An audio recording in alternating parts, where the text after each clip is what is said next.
La France est d'un des pays champions européens et mondial du taux horaire de productivité. Il a baissé.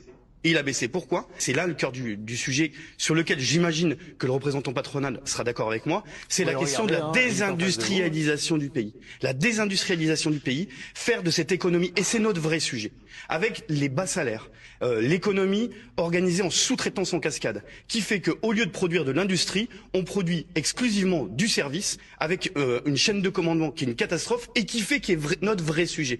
Pour relancer l'économie, pour relancer le pays, il faut d'un côté avoir une politique de haut salaire, parce qu'on ne travaille pas dans des boîtes d'industrie payées au SMIC à 1426 €. On travaille avec des qualifications. On travaille quand on est technicien. Il y a d'un côté les conditions de travail qui sont délétères, et celles et ceux qui nous regardent savent de quoi je parle, parce qu'ils travaillent de plus en plus dur, de plus en plus pénible, et la France est championne d'Europe d'accidents de travail. Le cœur du sujet que vous avez pointé.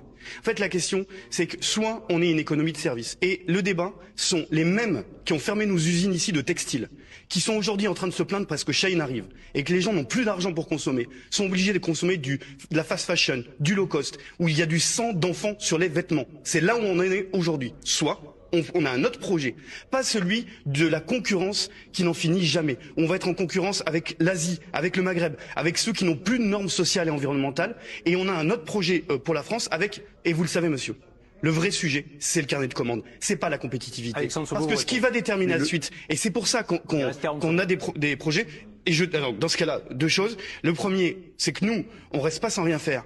On appelle aux mobilisations le 2 décembre prochain pour, d'un côté, contre le budget d'austérité qui vous concerne sur la commande publique. Nous, on veut que les marchés publics qui soient conditionnés à l'achat de production française et européenne, et de l'autre côté, à augmenter les salaires. C'est pour ça qu'on appelle à la mobilisation le 2 décembre prochain. Augmenter les salaires?